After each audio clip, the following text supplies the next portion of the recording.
I dropped 40 pounds and got my brain back using three controversial levers nobody explains correctly. And I'm a pharmacist, not sponsored, not bought off, and I'm not here to play nice with bad science. Methylene blue, nicotine, and tides. Let's hit it.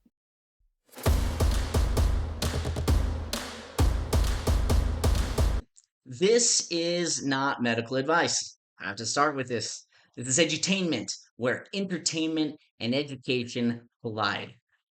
But if you felt stuck like you're doing all the right things and still feel tired, still feel foggy, still feel inflamed, craving everything like the majority of my clients do, then this episode might be the missing piece. So stay until the end, and I'll tell you how to get my personal cheat sheet off YouTube so this doesn't get flagged as medical advice. So, welcome to episode one. If you're one of my people from the old Facebook lives, old wellness conversations, or my old wellness center, then welcome back. We're going deeper, we're being more consistent, and more real. Now, if you're brand new, here's the short version. I'm Dr. Justin Kernund. I'm a pharmacist, which means I've lived inside the world of medications, labs, interactions, and the whole machine. But I'm also what I call a holistic pharmacist because I stepped away from pharmacy for about 7 years.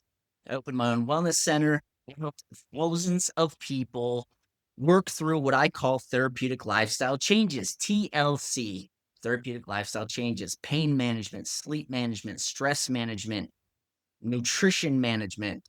I help them walk through everything from inflammation, fatigue, to weight, skin issues, gut issues, cancers, and essentially real life problems.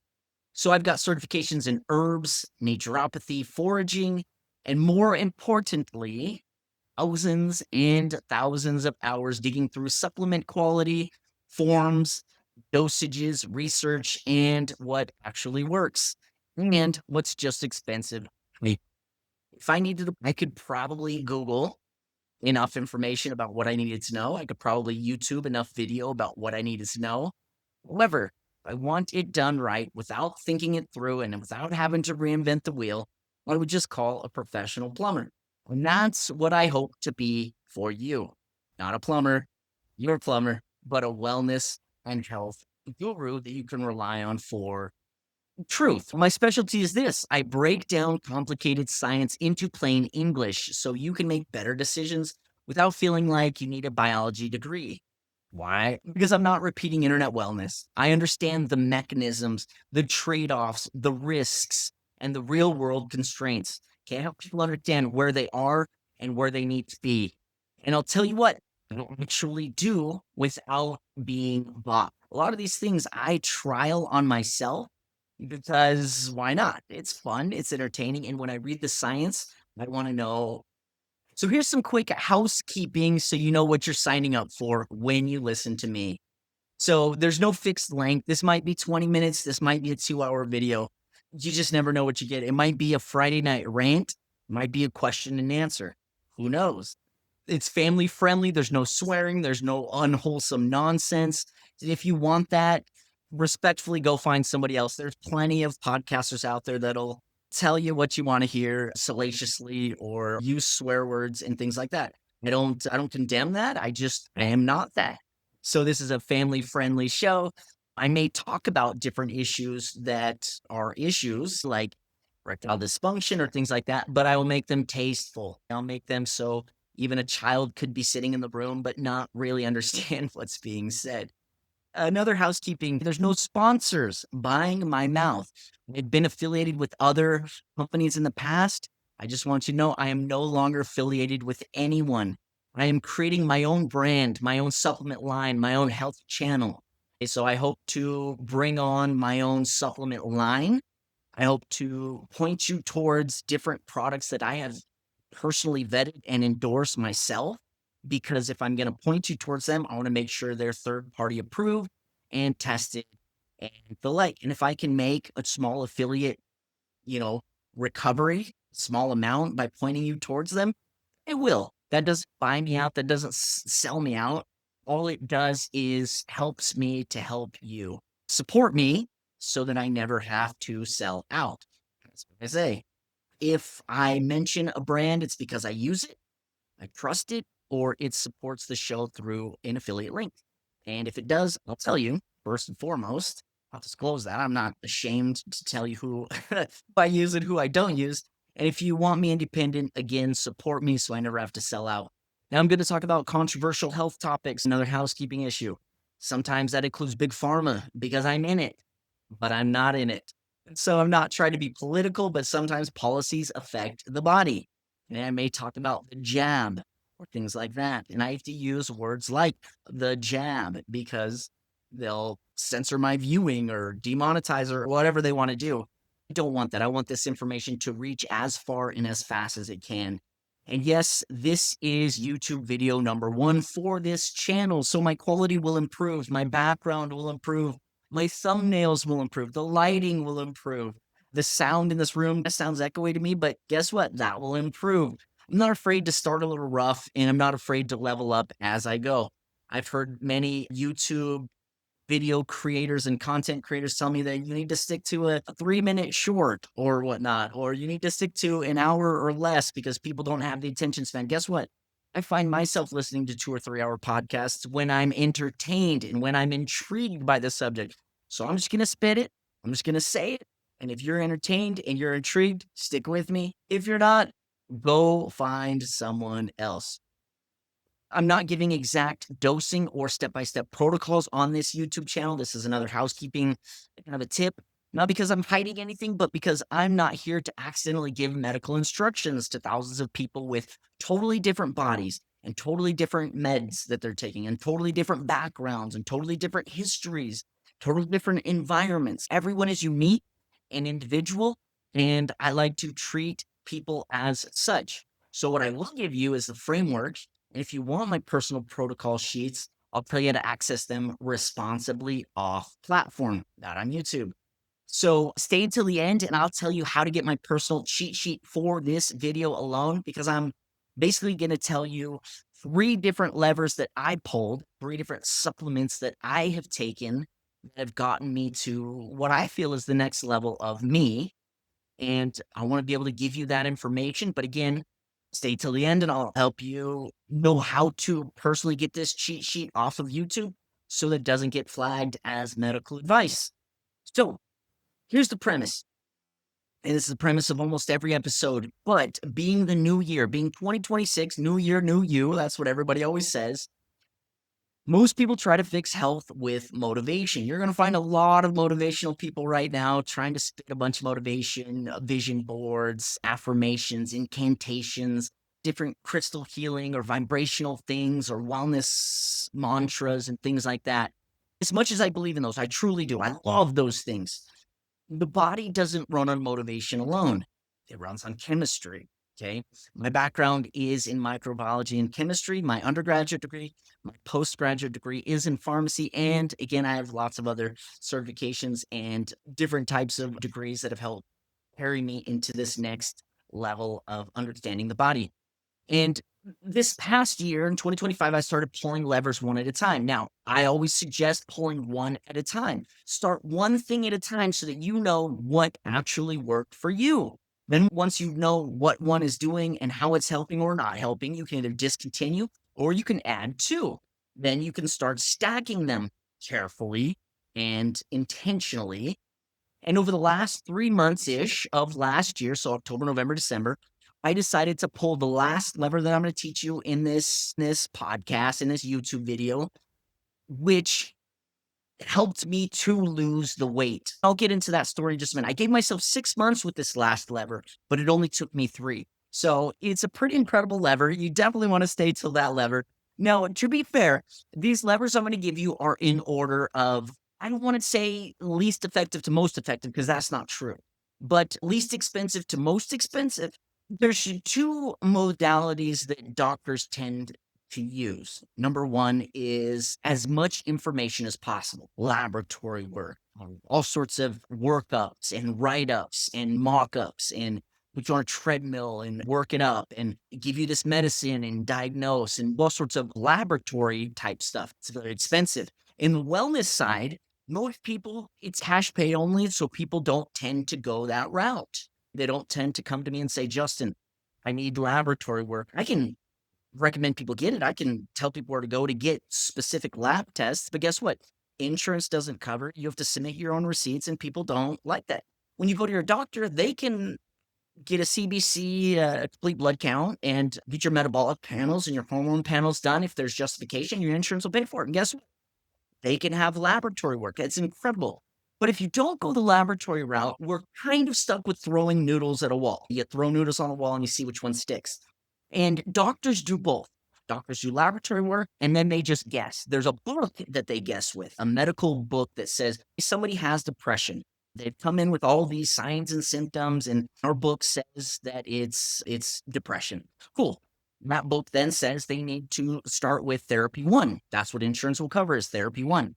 And guess what? That medication may or may not work. They give it to you for 3 to 6 months, may or may not work. Then you're going to go back in and say, hey, doc, that didn't quite work. They're going to say, oh, great, let's do method number two. And insurance is going to cover method number two. Method number two, you're going to take for 3 to 6 months. And again, it might not work. So then you're going to go back in and you're going to say, hey, doc, that didn't work either. He's going to go, great, let's go to, according to my book, let's go to this third method. And that method might be the actual key or indicator that regulates you, that gets you to a point of being able to breathe easier and your depression is lessened. The doctor, knowing your laboratory work, should have just gone to number three. The problem is their medical book is kind of like throwing noodles at a wall. They've noticed that noodle one is the majority of people need noodle one. And noodle one may not be your issue because you needed noodle three. So again, they're throwing noodles at a wall and seeing which one sticks. It just seems more credible. When I was in my wellness center, I throw noodles at a wall also. I don't do laboratory work, so I can't really get a workup. But what I try to do is get your laboratory work. I have you bring it to me from your most previous lab workup, and hopefully it's recent because lab work can change pretty quickly, but hopefully it's recent. Then I ask you a whole bunch of questions, try to get as much medical background as possible. And usually people are pretty honest. They're not going to lie to me because technically when they come to me, I'm like their last resort. So they're not going to be like lying to me. You might be able to lie to your doctor and be like, ah, yeah, I don't really eat unhealthily. And they're like, well, geez, why are you fat? Like, I don't know. When you're with me, it's like, well, why do you think you have so much extra weight? And they'll go, well, I snack all the time and I eat or whatever. I have no portion control. I press. Well, the issue is it could be a metabolic issue. It could be an environmental issue. It could be genetics. And so when they come to me, they're usually more honest and I get as much workup as I can, but I usually don't get laboratory work. And again, the lab work that doctors are going to give you are usually pretty subpar tests. Like there's so much better lab work, but insurance won't cover it. So you typically have to pay cash for it. So really only people with money can afford those lab works. For example, I've been working with somebody for the past few months on energy. We've gone through 3 steps when it comes to energy. And it essentially, we're to step number 3, which is basically finding out why their energy production is broken. And this is laboratory work. And they said, I'll do anything. I've gone to everybody. I've been everywhere. I just can't figure it out. And they said, I'm willing to do what it takes. And I said, well, here's the laboratory work I would recommend. And it's about $2,300 worth of laboratory work. Now, I am 95 to 99% certain that with this lab work that actually makes a difference, we're going to find the issue out. But we've thrown the noodle one and the noodle two at the wall for energy. These are cheaper things, cheaper modalities. When I go with noodles, I go with what's the top research product and what's going to nail the majority of people. So these noodles are highly effective. And that's the method I'm going to work on going down today. Noodle one or lever one or secret one or substance one, whatever you want to call it, that I'm going to teach you today is one of the most affordable and simplest noodles that works for most people. Now, this lever number one is methylene blue. Now, methylene blue, this noodle is, I'm going to call them noodles, I guess, the rest of this podcast. This is noodles that I've actually been privy to. Now, my birthday is New Year's. I just turned 40 for those of you that care.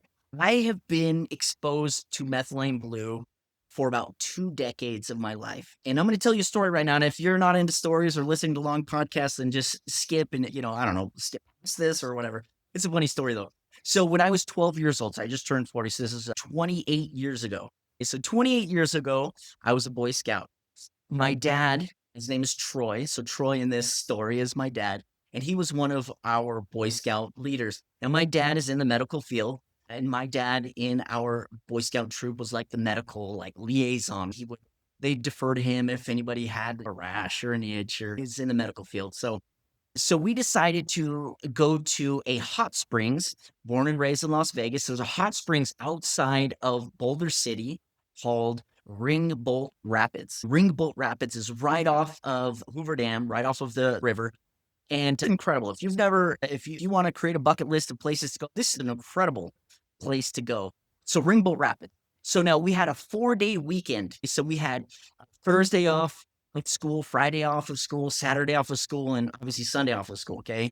And so we had a 4-day weekend. So our leaders, our Boy Scout leaders, decided to take us on this essentially a 3-day camp out. Okay. So we left Wednesday night to get to our destination. We had to hike to get there. So Ringbolt Rapids is a 4.5-mile hike. And to be honest, it's one of the hardest hikes I think I've ever been on. And part of the reason is because you're going down these river these runoffs, these thunderstorm runoffs. So when it rains really heavy in Nevada, the water runs off down these channels, and you're hiking down these runoffs. Okay. And so you're walking in this gravelly rocks, okay? And basically it's like one step forward, two steps back, right? Like that's how it feels. So even hiking in to get to the camp spot is 4.5 miles in. And the 4.5 miles going in, yes, it takes longer than it should because you're like digging in and every step is like half a step, but you're going downhill the whole way. So it feels incredible. No big. Going in is not the problem. It's coming out that 4.5 mile hike feels like it's like 10 or 12 miles, especially on a really hot day. So we get there. So Wednesday, school ends. Wednesday, about 5 p.m., 6 p.m., we're all getting together after school programs, after everyone's eaten, and we're getting together, getting our packs all ready. We show up and we leave our destination. We get to the hiking spot about 6:30, 7 o'clock. So it's getting dark. It's dark at this time. And we start hiking.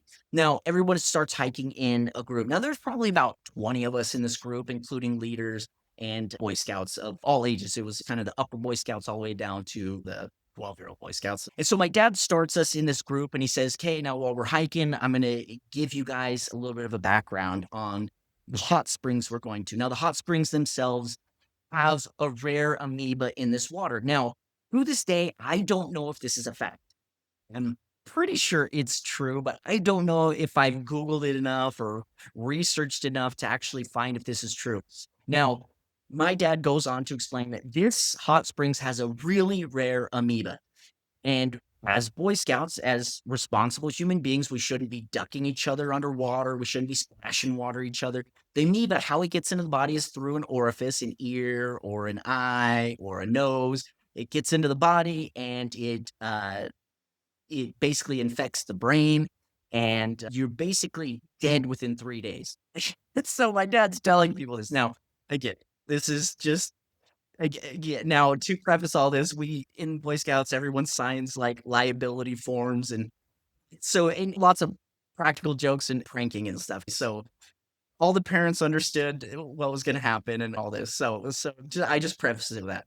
So he's telling people this, and he's like, and we're all just sitting there like, what the heck? Like we're going like, why? What? And my dad says it's incredibly rare. Don't even worry about it. I've got this medicine. It's expensive. It's hard to find, but I procured some. It has to be injected into the belly button, so it's really painful. Like you don't really want it unless you really need it. And so we're all like, kind of like, oh, geez, this is a great pep talk here, right? Now, my dad starts going into symptoms. He says, okay, the first symptom you're going to notice when you get this amoeba, and I need you to tell me right away, is peeing blue. So peeing blue. He says, you're going to pee blue, and then you're going to start having fevers and headaches, and then you're going to start having migraines, and it's going to escalate and escalate and escalate until you're dead 3 days later if you don't get this medicine. You can see where this is going. I hope you can. So my dad days prior to this, probably a week prior to this, gives me this stuff called methylene blue. Now, I'm 12, I have no idea. My dad says, "Kate, I want you to make some brownies over the next few days with this methylene blue." And I said, "Well, how much should I put in?" He goes, "I don't know, put like a squirt full in it." So I make the first batch, I put a squirt full in it, and him and me are eating them. My sisters are eating them, my mom's eating them, and we're all peeing blue, peeing greenish, depending on how like dehydrated you are. Yellow mixed with blue, it's green. But it was a little light. It wasn't as blue as it could have been. And it was fun. It was fun. It was really cool. And so my dad's like, "Okay, great. It works." So he's like, "Make brownies." So this is like a day or two prior to leaving. He says, "Okay, make brownies." Because I want you to dump half of the bottle in one side and half of it in the other side. Because I've been talking to all sorts of people. There's really no side effects to this bad boy, and let's just go crazy.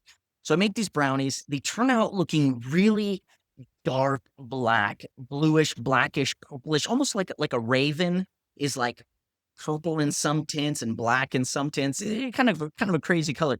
Now it also had this like crust on top of it that I had to like scrape off. Long story short, I put them in baggies, I put them in my pack, we started carrying them, and my dad said, "I'll tell you when to start handing them out." So we're hiking, my dad's telling everybody this, and he's like, "Hey, Justin, go ahead and hand out the brownies." So he's handing out the brownies out, everyone's eating them, it's dark, everyone has headlamps on and flashlights, and nobody can really see. The brownies look like crap, like, they look like charcoal, but there's something about these methylene blue brownies that I'm just gonna say, they very delicious. I don't know if it's a chemical composition that makes your taste buds like, "Wow, this is good," or if maybe we had just eaten and we were yearning for some dessert. I don't know. We're eating them and they're delicious and people are asking for more, and I'm just tossing them more and more baggies or the big baggies. I was just handing them pieces out of it. And so we're hiking, and the funniest part of this is it'll kinda stain your teeth a little bit blue, and so their mouths were a little bit blue, but then nobody really noticed to look for it because they were all hiking and we were all joking, and my dad's like, before all the fast hikers go and the slow hikers hang behind, so he's telling everybody all this stuff, and he said, "Okay, seriously, guys, take this serious. Don't want anybody dying on my watch." Cool. And so dismissed us and said, "Okay, go." Now we'd been here before, so some of the fast hikers knew where to get to. So you basically hike to the bottom of this canyon and you hike right on the or you camp right on the river, right off there's sand and stuff. Then from there, the hot springs is about a half mile away. So he says, "Nobody go to the springs, the hot springs until we all get to camp. Let's make sure everybody gets there, pitches their tents, and everybody's good." So we're hiking, we get there, we set up tents and we decide, yeah, let's hit the hot springs tonight. Now, again, this is Wednesday night. So we have Thursday, Friday, Saturday. So we get to the hot springs. And of course, just to lay this out, this hot springs is this water that's flowing downhill. It's like this water's coming out of like the middle of a rock or just a pile of rocks. It's just coming out of the middle of nowhere. We've hiked on the other side of it. We can't find where it comes from. It's crazy. It just comes out of these rocks. And at the very top, it just comes out of these rocks and it's the hottest it is. It's incredibly hot up top. And then it just flows down this canyon. And this canyon, people have put ladders that go straight up the middle of the waterfall because they're really narrow, essentially hiking canyons. And so to get to the very top spot, people have put ladders and you're literally like hiking a ladder right in the middle of this little waterfall. It's so cool. And then people have dammed up below and farther below and farther below. And so it's less hot and it's hotter. So you kind of pick your tolerance. But of course, as Boy Scouts, we're going to go to the top. We're going to go to the highest. We're going to hit the best spot. Right? Now, just as a caveat, it used to be very unknown and I had never seen like nude people at these places. But in recent years, going back, I've seen a bunch of nude people. There's a purist kind of person that believes that by having clothing in a hot springs, you're ruining the bacterial layout of that hot spring. Now, there's no signs on it that says you need to be nude. There are other ones in the state of Nevada that is required to be nude because they don't want to ruin the ecosystem. But this one, no.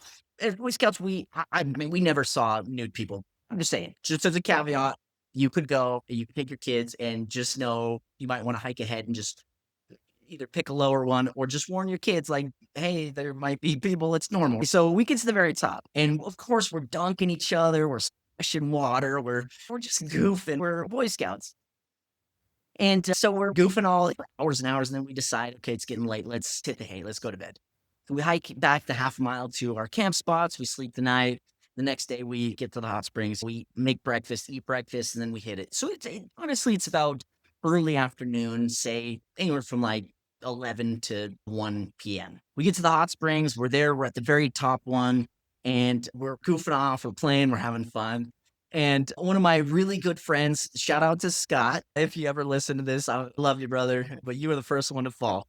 And Scott says, "Okay, I gotta go to the bathroom." He kind of tucks around the corner at the very top and just does his thing off to the side. And he comes back, and he is flush white. He is pale. He is gaunt, like white. And we're all like, "Scott, what's the problem?" And he's like, "It just peed blue." And we're like, "No," like, we're gonna, like, splash in water, like, "Oh, get out of here." Like, "No, we don't wanna hear that." And he's like, "No, I'm so serious." And he's putting his shoes on, and he's putting his shirt on, and he doesn't care what anybody's saying. I mean, he is truly terrified. And he's just like, I gotta go find Troy. I gotta go find Troy. I gotta go." And everyone, like, follows him out. Then again, there's about 20 of us. Some of the leaders stayed back, but whatever. And so everybody leaves except for me, and I think there was 3 of us, me and 2 others. Shout out to Bruce, and I remember sitting there with my buddy Bruce. Bruce was my next door neighbor at that time, and he said, "He like, would it have been something he ate?"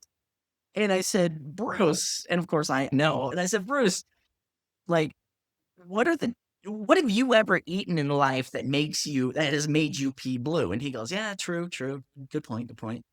And he goes, "Well, he ate the brownies yesterday that you gave him, like, where did you get those?" And I said, "Oh, I bought those from the store, and I just ripped them open, took them out of the and put them in a baggie so that I could save." It's kind of a hiker's thing that they do to save weight. I don't wanna take the box with me for extra weight and trash. So I was just trying to, like, play it off like, "Oh, no, it could have been those." And he's like, "Okay, true, true. Okay, well, shoot, that's weird." So we hung out for about another 10 minutes, then we decided to head back to camp. So we go back to camp, and Scott's freaking out, and he's just like, "Pete Blue, I Pete Blue." Now, he obviously found Troy, found my dad, and said, "Troy, I Pete Blue." And my dad's like, "Oh, get out of here. Come on. You're joking." Like, it's like rare as can be, like 1 in like 10 billion ever get this rare amoeba.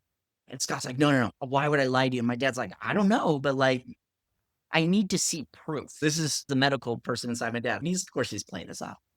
And he's like, "I'm gonna need to see proof." So he's like, "So save up your urine, pee in something, and next time you pee, come show me." So we get to camp, and I don't know, 10, 15 minutes later, it's probably been a half hour since he'd been back. And so you guys know those little plastic packs of cereal? Bottom's like a white plastic. It's like Cocoa Krispies or Captain Crunch or whatever. So you peel the top, you pour the milk in, you eat it, and then you just like throw it all away. So he'd eaten that for breakfast that morning. And so he basically had the plastic bottom of it, and he rinsed it out. He had it ready. And the second he needed to go to the bathroom, he peed in it. And he's just walking around camp showing everybody, "See, it's blue. See, it's blue. I'm not lying." And so he goes and shows my dad, and he's like, "It's blue." And my dad's like, "You're sure? Like, this medicine's expensive. It's really like, it's hard for me to get. Like, I really don't want to use this if you're just joking. Like, you're lying. Like, you've got blue dye or something." And "I'm not." He's like, "My parents will pay anything. Like, I don't care what it costs. I'll work it off all summer. I need this." And the joke was, the joke after this was, I'll actually tell the joke in just a second because it'll make a little more sense. So my dad pulls Scott aside and he's like, "Okay, everybody go away. Like, let me get Scott." So he takes Scott aside and he pretends that he can't find the drug. And he's like digging through his pack and digging through his tent. And he's asking Scott, so like, "How do you feel? Like, do you have a headache? Like, are you okay?" And so my dad finally like pulls Scott aside, puts his arm around him and says, "Hey, Scott, it's a joke. It's a big joke. There's a substance that we put in the brownies that you ate yesterday. It makes you pee blue. It has no harmful effects on the body, but our body can't metabolize it. It just spits it out and you just pee blue." And he says, "Don't worry, it's a joke. There's really no medicine. Like, this is just a big joke." And Scott's like, "Seriously, like seriously." And my dad talks him off the ledge and whatever, whatever. So Scott is so like terrified and like put off that he basically gets the drug for my dad and he's like, "I'm gonna sleep the rest of the day." So again, this is like 3 p.m. and he goes into a sleeping bag and he just sleeps the rest of the day, which basically made it look even better of a story because it made it look like he was like recovering from the injection or whatever. Hilarious. Now, again, psychologically, Scott, if you're messed up to this day because of that, I am sorry, brother. I love you. With that in mind, so one by one, everyone starts dropping like flies. Everyone starts peeing blue. Everyone's rushing to my dad. Oh my gosh. And my dad's like, this is crazy. Like, I can't believe like it's 1 in 10 billion. How is it that my scouts, nobody dunked their heads underwater? Everybody's like, oh yeah, no, not me. And so one by one, we all start dropping like flies. In the end, it's just this big joke, and we're all just like splashing each other. We're all asking, "Hey, Justin, give me more brownies," and we're all eating brownies. And so the joke became, "Oh, 3 days later, you're just gonna die." So we were all like, "Hey, we're all gonna be in church." The first person Thursday would Scott got it on Thursday, so we'd have the rest of Thursday, Friday, Saturday, Friday, Saturday, Sunday would be day number 3, and he dropped dead. So we're all like, "Well, we're all gonna be at church. We're all just gonna be like there, or it's gonna be like drop dead." And it was just this big like spoof and big joke. And now one of my best friends, shout out to Nick. Nick, I love you, brother. But I gotta tell this. So Nick kept making these jokes at the very end. So Saturday we pack up, we go home kind of earlier in the morning. I think we were home by like noon to 3. And so Nick's making these jokes on the ride home. And Nick is my best friend. Nick lives 3 houses down through our backyards. So there was a desert in between our houses. You could essentially hop my back fence, go about 3 to 5 houses, and you could jump his back fence and you'd be at his house.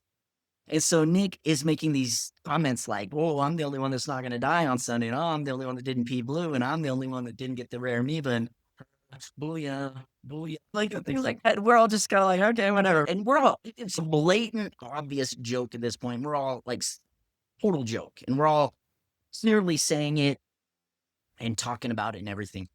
So Nick gets home. I remember this because we were barbecuing. My dad had made these incredible, my mom marinated these steaks. My dad threw them on the barbecue. We were having some guests over that night. And Nick calls. Now, this is landlines. We had landlines back then, not cell phones. And so I'm in the shower. My dad's in the shower, and Nick calls SOS 911. My mom, he tells my mom, "I need to talk to Justin or Troy. They're busy. They'll call you back." He calls like 5 minutes later. Is Troy or Justin there? No, they're busy still. I'll have them call you back. Don't worry. 911, 911, 5 minutes later, 5 minutes later. Like basically, I get out of the shower. My dad gets out of the shower. We get changed. We feel better. And my mom's like, "Look, you got to call your friend back. He is worried about something." So I call him. I'm like, "What's up? What's up, Nick?" And he's like, "I peed in the shower." Now, you don't ever admit that to people, but like, he's like, "I peed in the shower and it was blue." He's like, "I need some of the medicine. Tell me your dad has some of the medicine left." And I'm like, "Okay." It was a joke. Like, didn't you catch on to the joke? They were in the brownies. I said, "When did you eat a brownie anyways?" And he goes, "Well, I didn't eat it the first night. I basically had one on the hike out." He goes, "I was hungry. I didn't cook enough food. And you were still handing out brownies," which, by the way, they were freaking delicious and amazing. And I'm like, "Yeah, they were. You should have had them on night one." And I'm like, "And this is why you didn't pee blue until like just now." And so he's like, "I need some of the medicine. I need some of the medicine." I'm like, "It's a joke. It's not real." And so he's like, "Well, I'm on my way over." And I'm like, "Well, you don't need to, but okay." He's like, "I really just need to talk to your dad." So anyway, so he hops the fence, hops the other fence. He's at my house. We're in the backyard. My dad's grilling, and he's just like, "Bro, I need some of the medicine." My dad's talking him off the ledge. "Nick, it's a joke. You'll be fine." And he calmed down, and that's the end of the story. So methylene blue has been in my life since I was 12. Fast forward, I was married, I had nieces and nephews. I started doing methylene blue brownie jokes with them and telling them I was a mystic or a spellcaster and I could make them do crazy things. And peeing blue was one of my like biggest whatevers, and they loved it. They'd just be like, "Uncle Justin's crazy. This is awesome." And then fast forward to pharmacy school, and I would do pranks on some of my pharmacy friends. Now, again, if you're going to use this, you need to have consent from people. Do not just make these and like leave them in a gymnasium for your school to eat. Like people will freak out and it'll cause a little bit of pandemonium. Okay, so do not do that. Only do it with consent. Only do it with family, friends. Only do it, telling you to even do that. That's not even medical advice or fun advice. That's just a story, personal story. Okay. Okay, so back to my notes. I've got notes in front of me and I'm totally like off track. Uh so so again, the weirdest one that I have as the noodles, these levers, is methylene blue. And it sounds like something you used to clean a fish tank, and that's exactly what people dismiss it as. We used to only be able to find it in veterinarian stores, okay, for fish tanks, okay? It was for what's called RUO, research use only. The way my dad would buy it was research use only. We would use it for food grade for animals, but if it's not going to kill your fish or your horse, trust me, it's not going to kill you. Like people would sue over a dead horse, right? So, anyways, and so we used to only be able to find it in veterinary or aquarium type stores.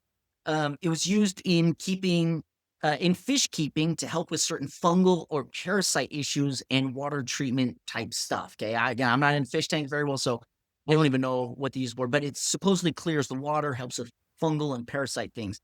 Okay. Then the Boy Scouts happened, the brownie issues, right? Fast forward to being an uncle, being a pharmacy student. Um, and it went from being a fish tank dye to being a brownie story to realizing it has actual legit medical history. And the mechanism is actually incredibly fascinating. It's now being used in the biohacking industry and has been used for some time.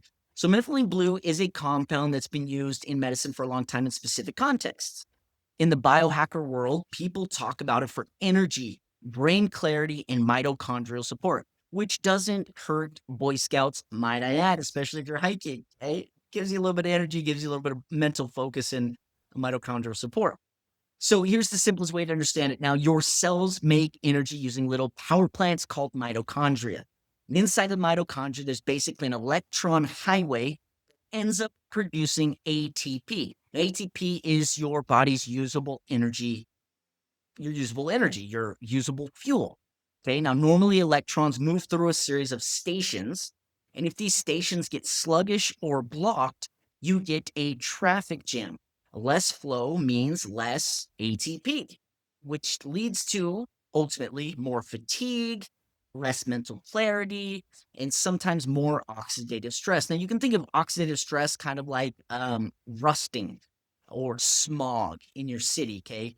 Now, the more smog, the worse you can see, the worse the roadways are, the more damage it does to everything. It corrodes things, it deteriorates things.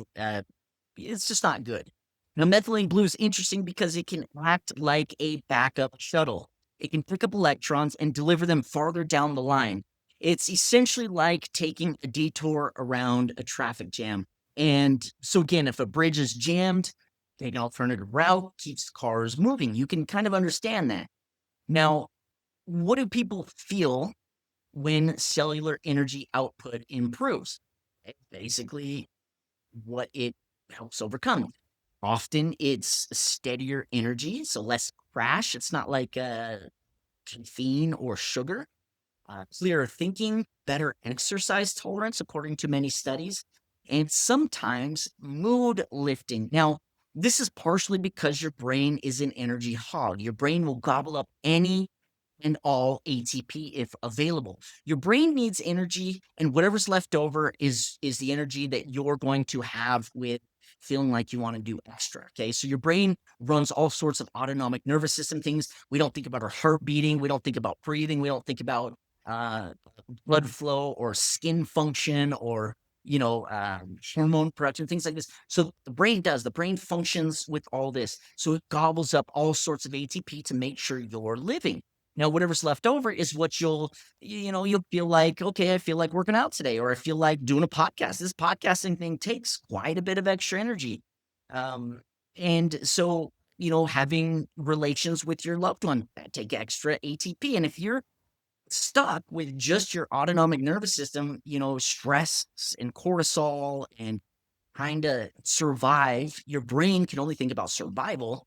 You may not have extra ATP in order to have mental clarity, in order to have better exercise tolerance, in order to have steadier energy, and things like this. Now, pharmacist hat on, methylene blue is not a toy. I gave you that story as an example of something that it could be done with and for, but it is not a toy. Methylene blue has real considerations, interactions, has real contraindications, quality issues, and dose does matter. So more is not always better when it comes to methylene blue. So if you're the type who hears one podcast and wants to go full send on something, don't.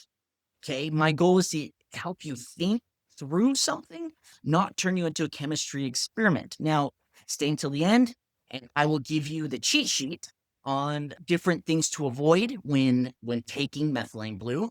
Now, there's multiple forms of methylene blue. One works more fast acting, one works more long term. I'll give you my advice and suggestions on how to take that appropriately if you're so in the mood or so inclined. And I'll get you this cheat sheet at the end. If you hang on, I'll give you a method to get this.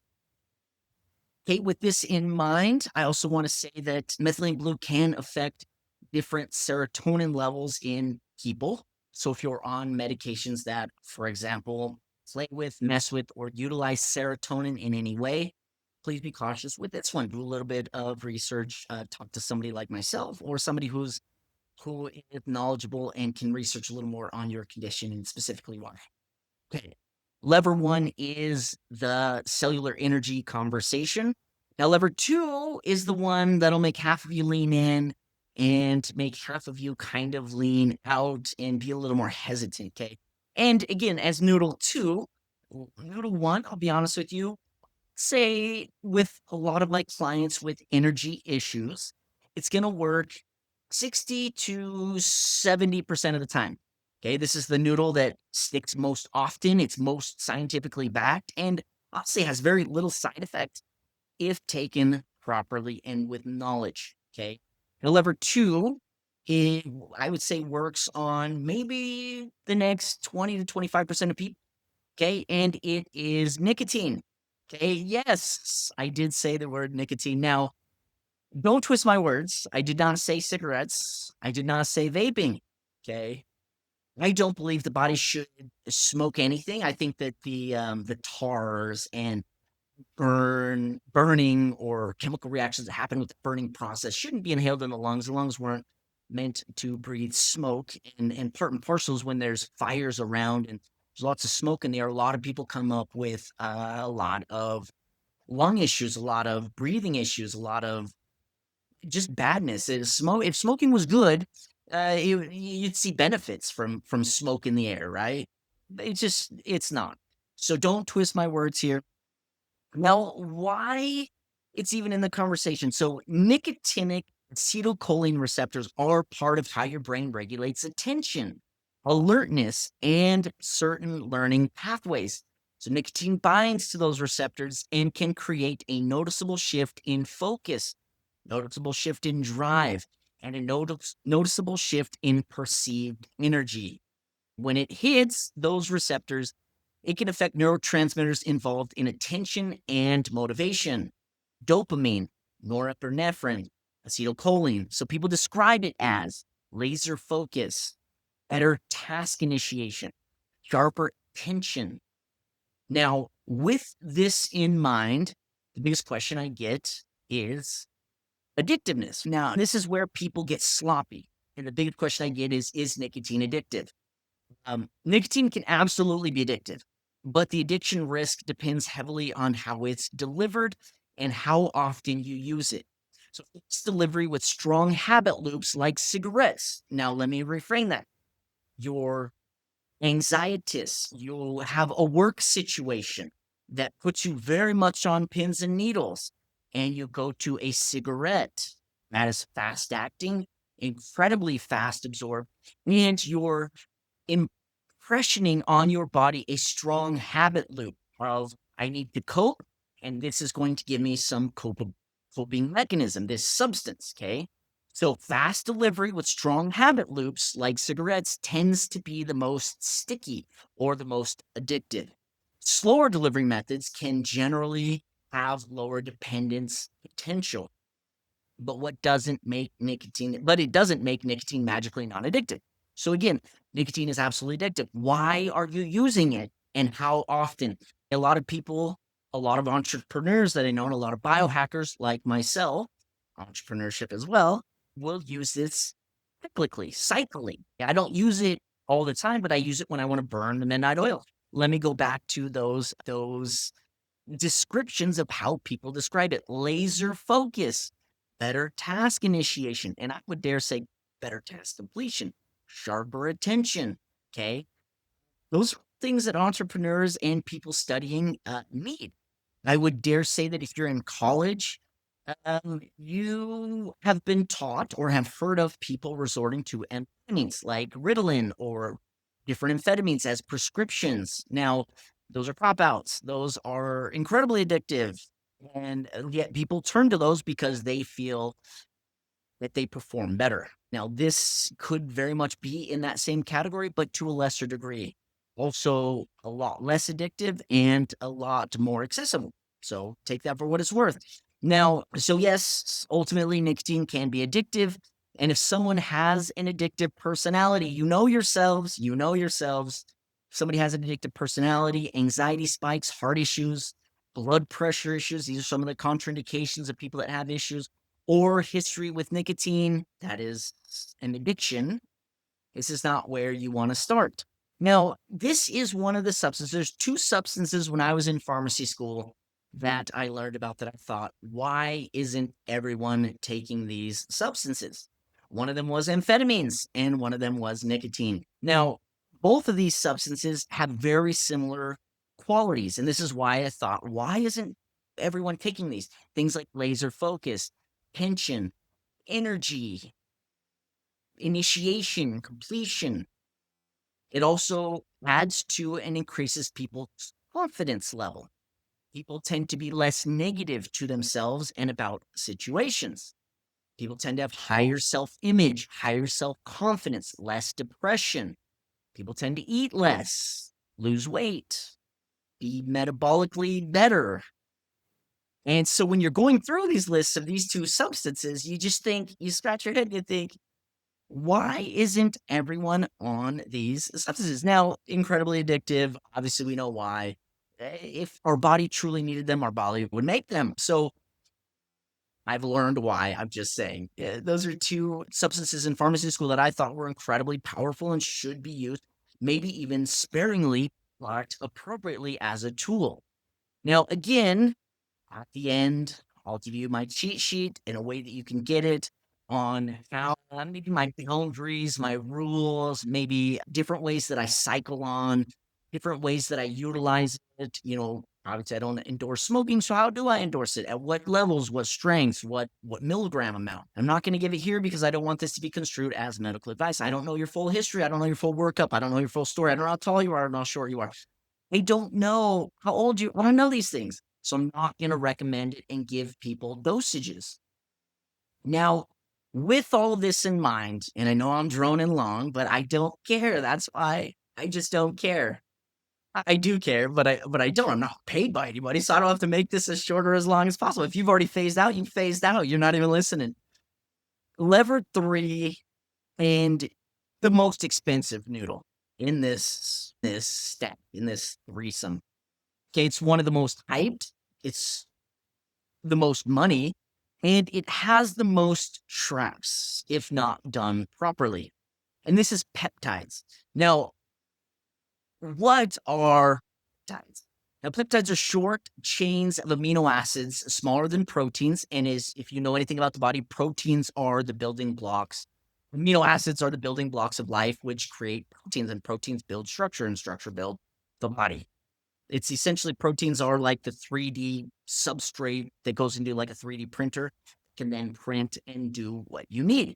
And your body uses peptides as signals. Think of them like text messages to your body, text messages that are sent to your body that say things like burn or build or repair or calm inflammation or reduce appetite or increase recovery. Now, why they're exploding in life.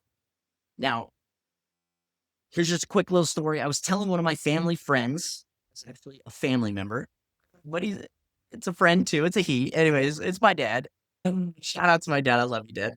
I was explaining to my dad about peptides. My dad's always interested in what I'm researching, what I'm looking into. And I was talking peptides and doing research and looking into peptides and how can I get my hands on peptides and what's the legality of peptides and what are all these different peptides. And I kept telling him how excited I was about peptides.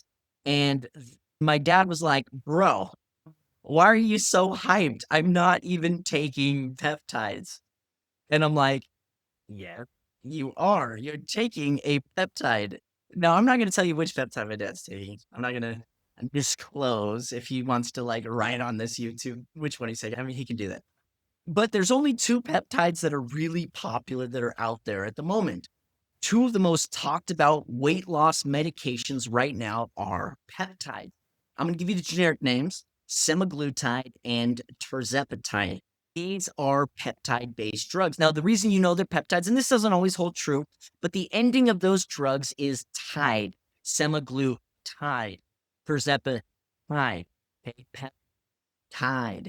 peptide based drug. Now, my dad was shocked because he's like, I had no idea.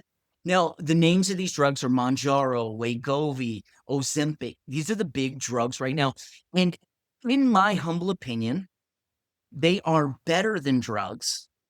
They shouldn't be able to be patented, to be fair, and they shouldn't be drugs because they're signaling pathways. They're very short chains of amino acids that signal to your body what to do. So instead of a drug just working on one area, so like a beta blocker blocks beta blocker, or cholesterol medication blocks HMG CoAs. It reduces it. It's what's called an HMG CoAs reductase inhibitor. It inhibits that. Anyways, long story short, drugs typically end up working on one location, one spot only.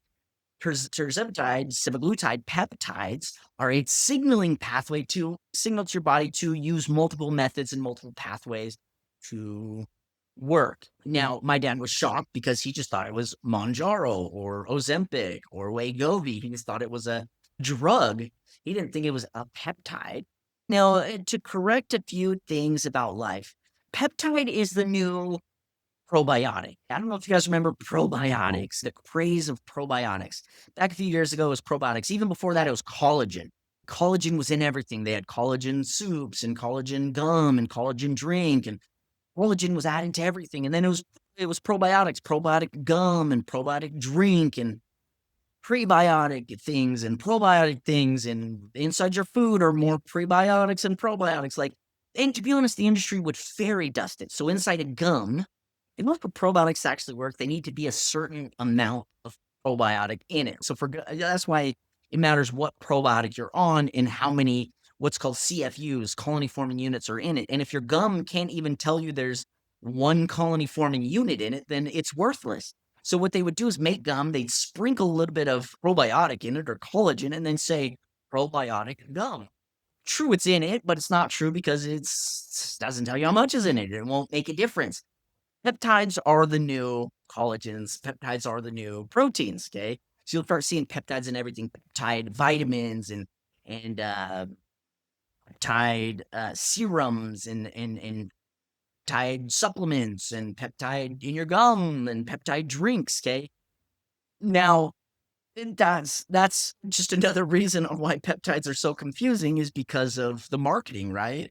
The marketing of this is most peptides, to be honest, don't survive the gut very well. There are some, but your digestion breaks proteins and peptides down. That's you eat meat. Meat is a protein. Breaks the protein into its amino acids, and then your body takes those amino acids and builds new proteins that then work for your body. That's why many therapeutic peptides are delivered in ways that avoid the mouth, the gut. They're injected usually into fat. Usually you pinch the fat right around your belly button and you inject into the little chub next to your belly button. Now, there are exceptions. Modern pharma has now created an FDA approved oral peptide drug by pairing it with an absorption enhancer. So it's not impossible, it's just technically hard. So when you see peptides sprinkled in everything from skincare or on the vitamin label, sometimes that's legit for local skin effects. It can be for topically, but just know it's not like getting into the body and signaling the way that they're making it seem like it's going to. Sometimes it's just marketing fairy dust, and the word is hot right now, so be cautious. Now, I'll share my story. I'm going to share my story of how I went about doing it. Now, under proper guidance, here's key. I used a peptide approach 3 months ago. So starting in October, I decided, now I'll give you a little bit of background. A little bit before that, it was actually not even a little bit. It was 3 years prior to that. So my wellness center discontinued in 2020. C-19 hit, COVID-19. I don't even know if I can say that anymore, but the pandemic hit.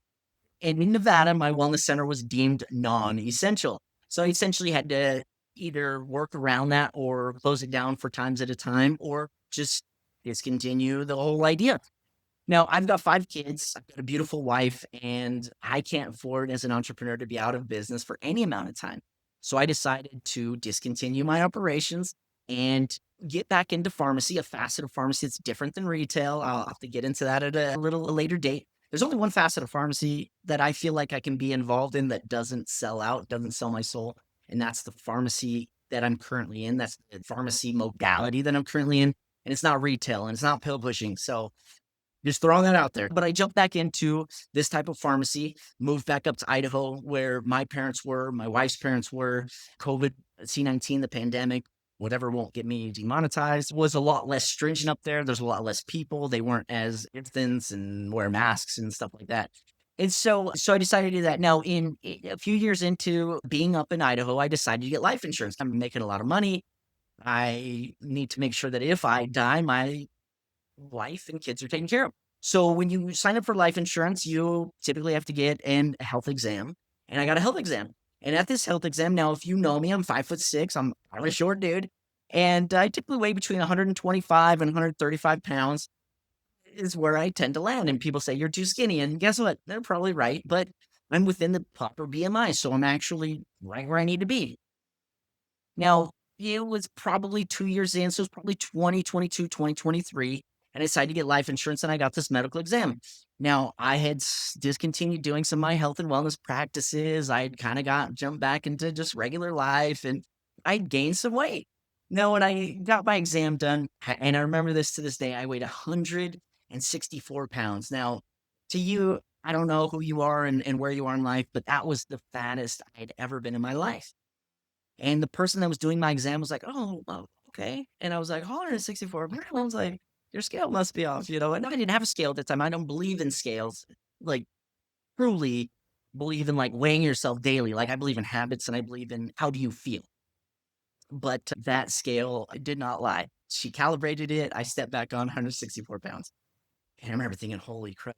Then I got blood work drawn at that same time. That life insurance exam, came back and it basically said your liver markers are high, your cholesterol markers are high, your triglycerides are high, your insulin sensitivity, insulin resistance is looking a little off. Your A1C is in balance, but it's starting to look off. So basically, you're starting to come up with what's called NAFLD, non-alcoholic fatty liver disease. You're a skinny fat person. You may look semi-skinny on the outside, but your organs are covered with fat. Your visceral fat around all of your organs, and that's normal. The visceral fat is accumulating, and you have what's called probably non-alcoholic fatty liver disease. And I tend to accumulate a lot of weight up here in my face and my neck. And you can look at, I was part of a company over the time I was in Idaho. I jumped into a company and you can look at my podcast. I look fatter and fatter every episode. So fast forward to October of last year and I got a scale and I decided things have got to change. I'm ready. My energy levels are up because I'm on methylene blue for 3 months. This was probably around March, April. I took that for 3 months. I was feeling great. I added on nicotine, stacking that, but cyclically, and feeling even better. But I knew that weight was an issue. So I decided to get a very accurate scale that showed body composition, kind of your bone density, how much fat, how much water, and it also tracks where you are. And when I got it, I stepped on it and I weighed 179 pounds. Again, I don't know where you're at in life. I don't know if that's heavy to you or light to you. But that's the heaviest I've ever been in my life. Now, I don't know if I hit 180. I never saw 180. So I can confidently say, according to my knowledge, I have never weighed over 180 pounds. But 179 pounds, that was it. That was the last straw. And I decided to implement peptides. I've been researching them. I've been digging into how to use them. I've been digging into all sorts of things about them. And I decided now is time. So I gave myself 6 months. I said from October until about March of next year. That's when bathing suit season starts kicking in and water looks pretty good and back down to my ideal weight and impress my wife a little bit or whatever, whatever. And so I gave myself 6 months. Now, I have officially discontinued peptide I was on, and it only took 3 months for me to lose 40 pounds. So now I say roughly 40 pounds, roughly 40 pounds. The lowest I can get my scale at the moment is about 140, 141. And I'll show you my results sometime if you really want to see I have an app on my phone that shows my trajectory downward. And so I currently weigh about 140 pounds. So 139 to 179 would be 40 pounds.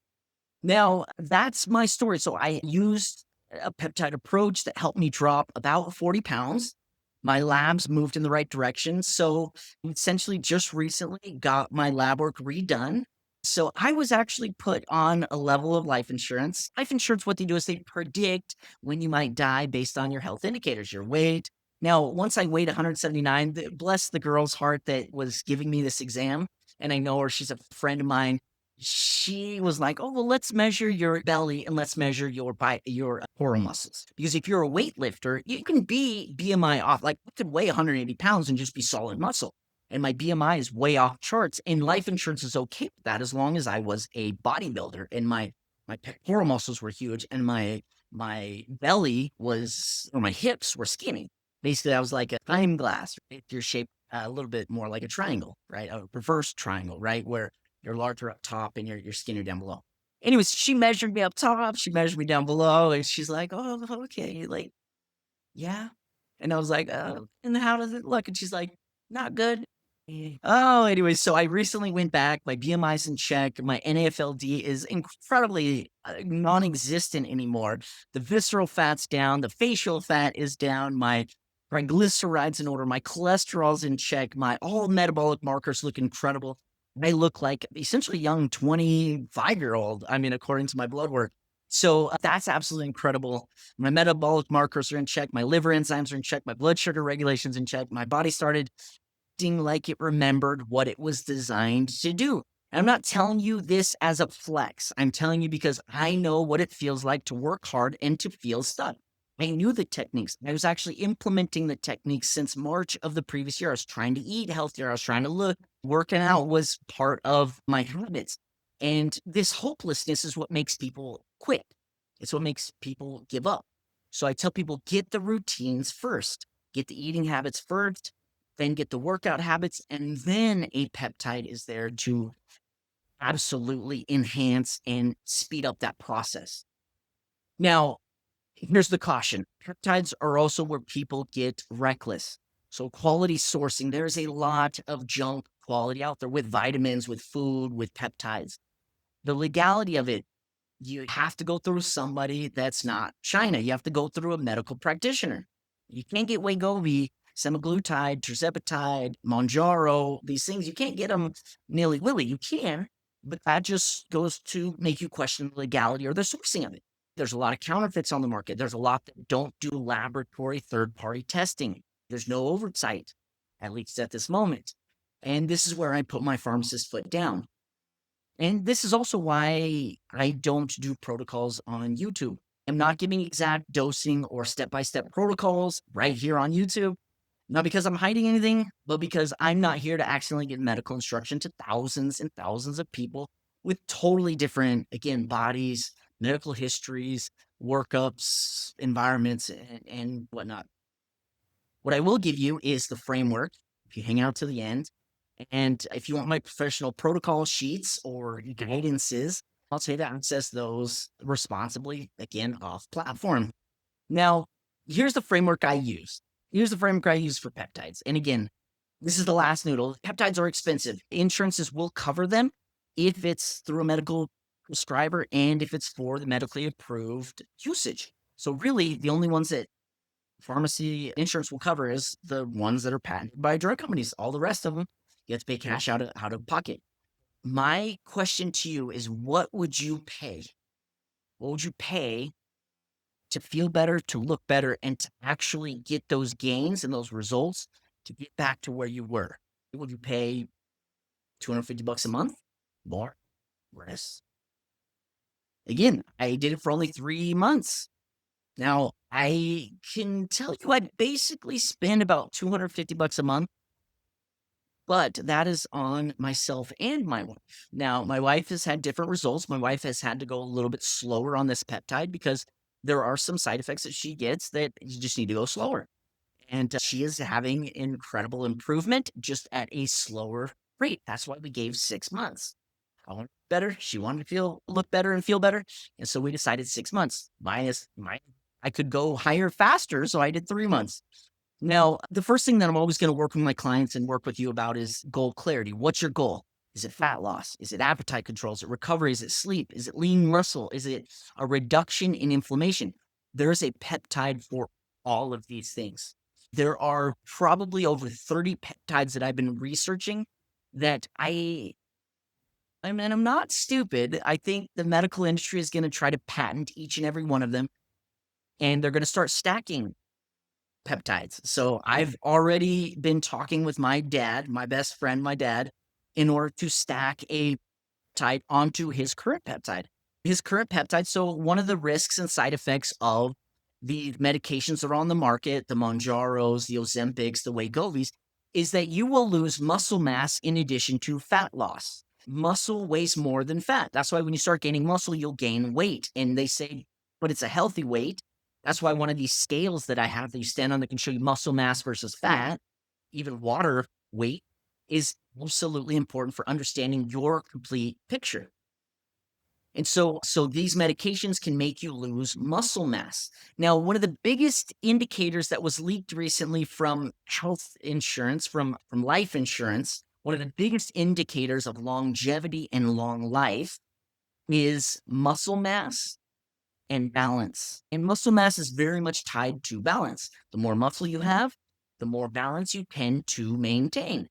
Now, my dad has been losing muscle mass and balance for years. He's got an issue going on, a genetic issue that he can't control. But this medication, in my humble opinion and in my sniff test, I guess, it scares me because if he continues to lose muscle mass, he could lose balance. And with that balance is loss of life.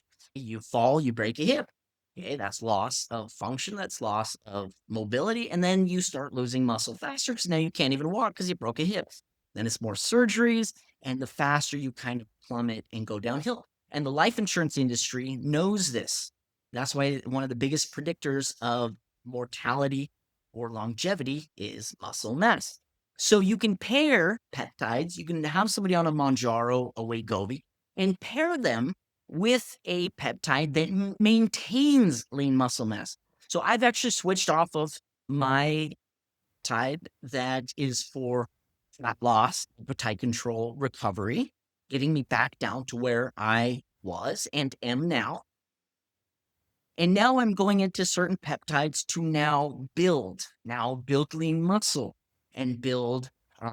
I've always wanted to be a little bulkier. I wanted to always be just a little bit bigger, a little more muscular. And so now I'm utilizing different peptides to gain lean muscle, grow, and to improve my physique. And so the first goal that I always want to clarify, my framework is what's your goal? What's your goal? Number two is actually history and risk. Now, contraindications matter. What's your background? What's your history? What's your family history? What's your cancer risk? What's your genetics look like if you have access to those? After that, it's baseline labs. Like, what kind of labs have you gotten recently? We don't steer a car blindfolded. I want to have as much information as possible before going into peptides.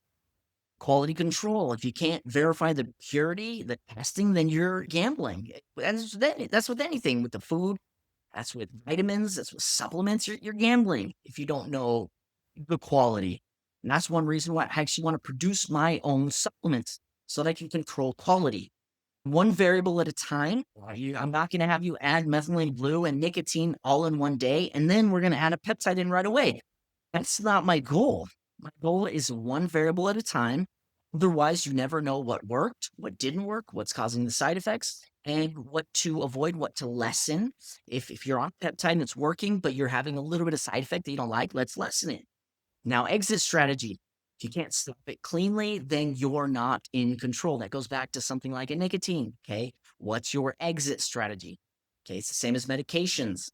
Doctors at this point say that you can be put on Manjaro or Ozempic or Wegovy, and they're saying that you can never get off of it. To me, that's a head scratcher. That's not good. That's not good. Now, again, my current phase is physique and lean mass, so I'm switching my peptides while continuing to do what I'm doing. And now that body composition is moving, I'm shifting it to strength, lean mass, performance, because health isn't just smaller body. It's not just a smaller, leaner 125 to 135 or 140-pound Justin. It's function, it's longevity, it's confidence. I want to have that. I want to put on trips or travels in the future. I want to put on cruises with my friends and my family members and my people that are with me in this community, my culture, you guys that are following. And I want to look good. I want to look the part. I just don't want to be a skinny bean. I want to be so recap, everyone. Let's recap. The methylene blue. Now, methylene blue is the cellular energy conversation that we just had. Number two was nicotine. Nicotine is the focus, the drive conversation. And the third one we went through was peptides. This is the metabolic signaling conversation. And again, I just want you to know I am not sponsored. Nobody owns my mouth anymore. I am not beholden to anyone. If I recommend something and there's an affiliate link, I'll tell you because that support keeps this independent. Now, if you want the exact way I organize this, my cheat sheet, my safety screens, my quality checklists, the questions to ask your doctor, here's what I'm currently doing. I'm building out my website, building out my lab. I'm calling it my lab. And inside of this, I'll have endorsed products, probably have my own name on them. And I'm actually even putting together a peptide profile, place where you can get peptides, place where they're quality, they're third party tested, they're not junk, they're doctor endorsed, doctor supported. You can get help at any moment. Q&As are given to you. Help is provided. I can guide you on a lot of that, but they are put into place purposefully and intentionally so that I don't lose any of my licensing or credentials as a pharmacist. I'm not prescribing. That's not what I do. I don't, as a pharmacist, I do not prescribe. I can't prescribe. And actually, that's not true in the state of Idaho. I can prescribe. I am now a full blown prescriber in the state of Idaho, but in all other states, I cannot prescribe. Pharmacists don't prescribe. We dispense. We are first line educators that you could go to for answers. So inside of my website, I'm building a free resource vault for my listeners. You can get all of these quality checklists, safety screens, questions stacked to ask your doctor, these protocols, these cheat sheets, and as tools. And you'll get the framework PDFs, updates, the tools, the stories, lab tracking templates. This way, where you'll get the most recent podcast links and descriptions to these things. Hopefully, you have a back end on things you've ordered and different ways that I can help communicate with you. I hope to have different merch down the road, merchandise where you can buy a hat. My my product right now is called Proof Mode Health. Okay, Proof Mode Health and Proof Mode Labs. So my hope is that it's with proof and it's to supercharge you into the best mode that you can ever be in. And proof mode is just something that I saw it when I heard it, it just rang and resonated. So I hope to have different merch down the road that's proof mode merch. And so you'll be able to find it there. Now, if you want deeper help, that's where I'll also share how to work with me. Now, to be fair, if you want to work with me, it's going to be a little expensive at the moment. I'm not here at the moment to help individuals one on one. I love you. I truly do. And I want to work with each and every one of you. However, I've learned tips, tricks, and strategies that 80 to 90% of people need and can help them get through quickly. And then about that last 10 or 20% is where the individualism comes in. I'm currently building this brand. I'm currently building this channel. I'm currently building everything in order to give it to you faster. So I'm building that 80% out. So my time is very precious. Therefore, it comes with a price tag. If you want to work with me, you absolutely can. It's just going to come with a very expensive price tag. As my time becomes more available, my price tag will come down. My hope is that after doing this for I don't know, number of months or years after putting the bricks in place for the wellness website and the wellness ways and modalities that you can get a hold of me, my brand and my products, peptide lines and things like that, then my time will become more and more available. Now, a way that you can help support me. Now, just to be fair, if you want the protocols in this podcast, I don't have everything fully built yet. So if you will comment help, help 2026 in the comments, I will send you my protocols. It'll be a little crude. I'll just send it to you. I'll send you a link. I'll reach out to you personally. I'll DM you or YouTube DM you, direct message or personal message. I don't quite know how YouTube works. I don't have a way to necessarily get a hold of you yet, but if you type in help 2026, I will make sure you get it.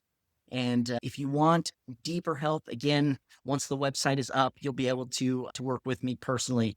Now, the way that you can help me for free, and if this episode helped you think clearly or is going to help you think clearly, even if you don't use any of these levers, these noodles, do me a favor, like, subscribe, and share, even with just one person who's tired of being tired, and comment which lever you think you'll try to implement, which lever sounds the coolest or the most interesting to you, or even which different subjects you'd want more levers or noodles for. Energy, cravings, sleep, hormones, focus. I know I've got a friend who keeps hustling me. I'm going to say hustle, but hustle is a better word to get them a full detox plan and protocol. And so if you want detox, type in detox, tell me, and I'll give you those noodles, those protocols, those plans, those levers, and we'll dive deep into those. And this is just episode one, everyone. Proof Mode Health. Welcome to the journey, and we're going to make health make sense. Catch you later, guys. Thanks.